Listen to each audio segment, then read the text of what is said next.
I am here with Breanne and looking forward, Breanne, to hear about your practice and the work that you do at Alliance. So thank you for making time to talk to me today. You're very welcome. Well, let's start out how I always start out. I want to know the little letters behind your name. What are your credentials? What's your education? Yeah. The letters behind my name are LMSW, so licensed master social worker. And with that, it just means I can do therapy, and the letters are a little bit different than maybe some of the other letters, but we do therapy. And went to Baylor got my master's at Baylor University down in Texas. And focused They're the on Bears. They are the Bears, sick 'em Bears. Yeah, it's wild down there with football, but yeah, and focused on individual and kind of like individual challenges. So therapy versus like a macro or community Okay. practice. And I'm an LPC, so Yes, I feel there's some superiority to the LPC. But fair enough. what led you to the Uh-huh. MSW? Yes. So my dad is a psychologist in the Grand Rapids area. And my husband at the time, or the guy I was engaged to, his career was moving him around the country. And my dad said, if you don't want to be a psychologist and be able to do the testing, then you're going to want a degree that's universally kind of accepted. And LPCs versus MFTs tend to be regionally, like there's a lot of this here, a lot of this there, but social worker is kind of across the board. And he helped me do that research. And so we felt like that was a good fit for being able at that time in my life when we were moving a fair amount. So Good that's why. wisdom, Dad. That's Mhm. great. Yep. Okay, and so you do a virtual, and then you're also in the Byron Center office. Correct. I do Mondays in office with clients, and then on Thursday I offer virtual appointments. Try to be somewhat flexible with that, but that's the general guideline. What sometimes I think people come in with the assumption that virtual is weird, like it's going to be Yeah. it's somehow like if I just talk to the screen, it's not going to work out. How do you overcome that? How do you make it so that it doesn't feel strange? Yeah. Two things. One, I'm very upfront with my clients about it really is what you put into it, whether it's in front of a screen or in office. If you want to see change or results, you've got to put something in there and be present. And then two, I just really try to make it conversational, making sure they're very aware that it is still confidential here. I'm still doing all the things. I try to be mindful of their situation or potential hiccups. And sometimes there are like tech issues or, with internet, but, for the most part, just making it conversational and more like a FaceTime versus like a very sterilized Right, thing. right. No, and I like to sell when you talk about virtual, just the ease that there's Mhm. no commute, there's no fight for a parking spot. You didn't Right. have to like carve out this big thing in your day. But what do you when you are trying to communicate the advantages of telehealth? What do you like to say?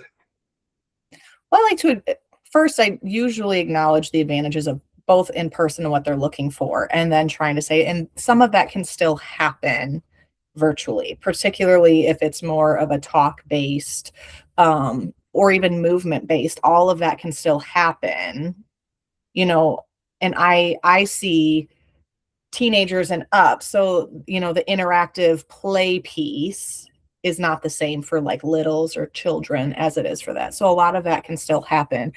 Actually, a fair amount of my clients start in person and then pivot to telehealth because they understand that they can pop out for a lunch break, or it is the ease where they don't have to commute from work to here. And so I'll have people in like the greater Grand Rapids or even down into Allegan County, Saugatuck, where they can just get on a screen and it's just convenient, right? And once you have the rapport and the relationship, that's the pivotal point of therapy. And that can happen this or in office.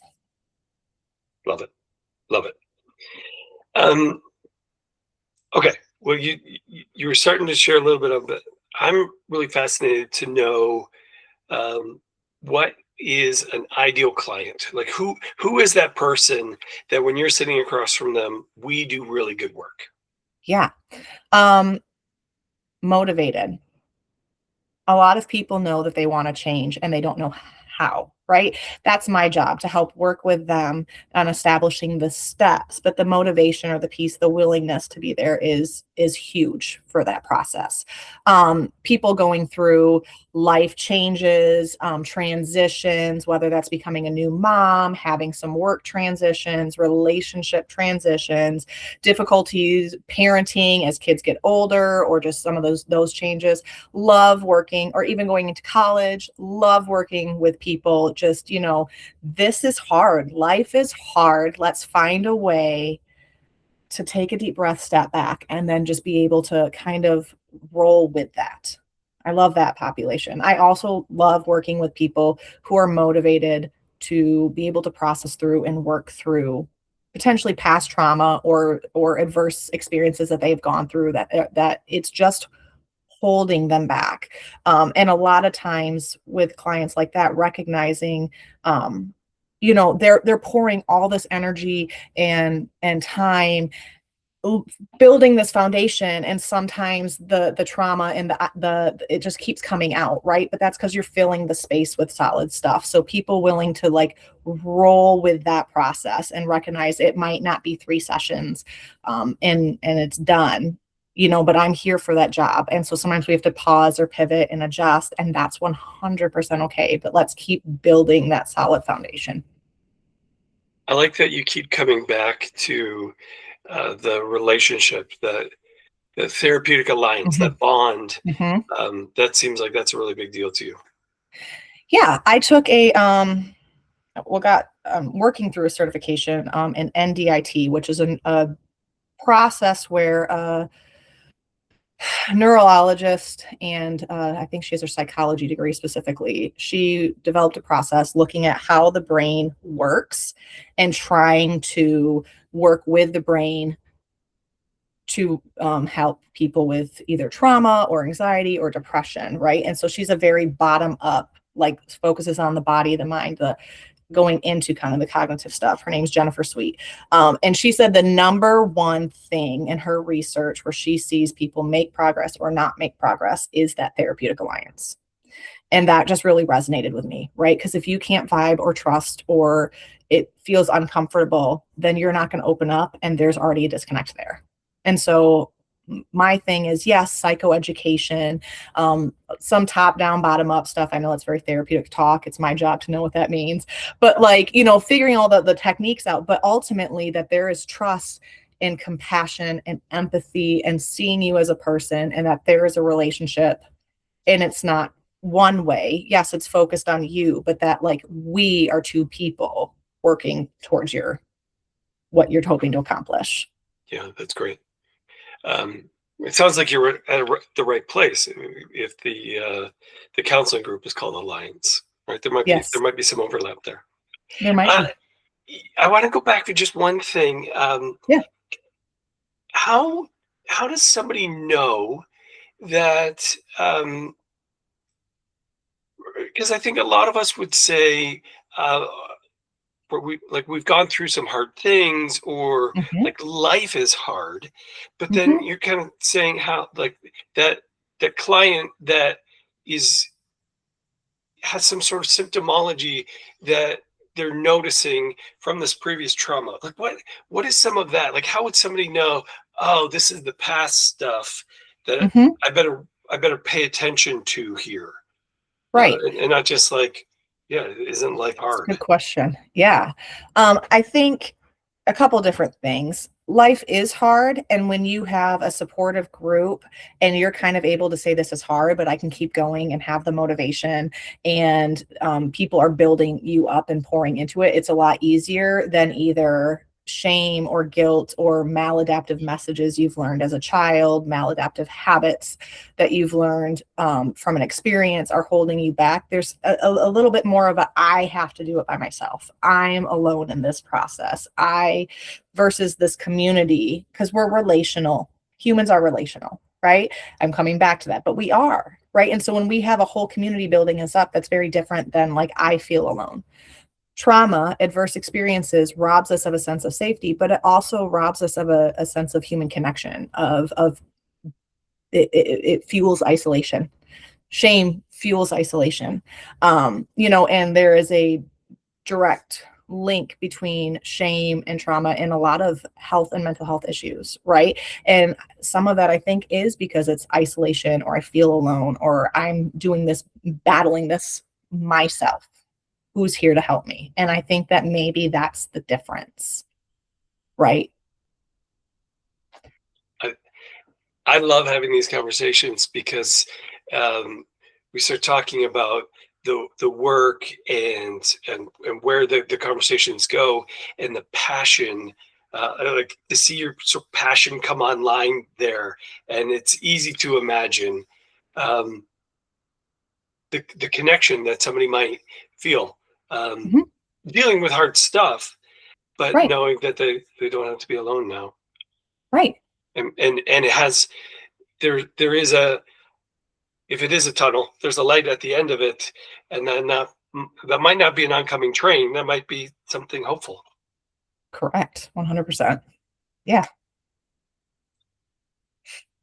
So the NDIT and the therapeutic bond and working on this trauma stuff, is there anything else you would want to say that a client could expect, or when someone sits in a counseling office across from you, what's the kind of work that they should or could expect is going Absolutely. on?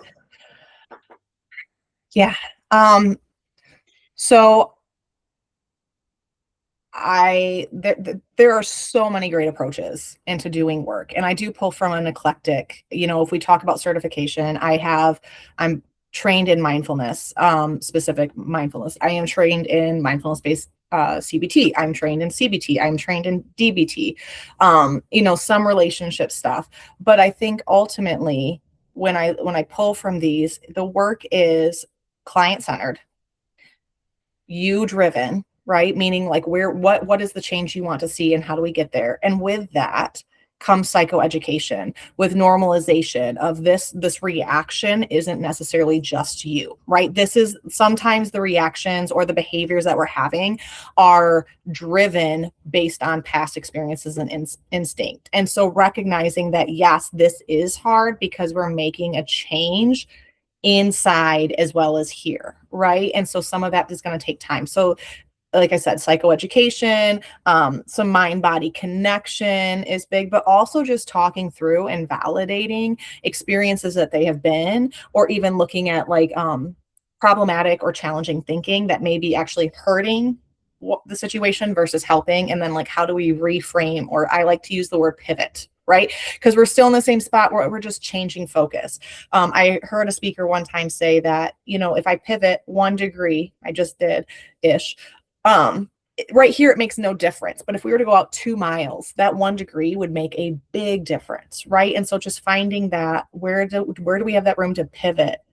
And does it look like a talking cognitive story processing, or is it like a biosocial, mind-body connection? And so that's kind of where, and then from there on, it's problem solving and communication skills. And like I said, validation and listening and empathizing, and kind of where we feel like you need to go. My approach is probably a little bit more informal versus like actual worksheets or a specific like 12-step or 10-week this or that. But I appreciate the flexibility and to be able to pause and address, because sometimes in that life happens and we have to pause and pivot.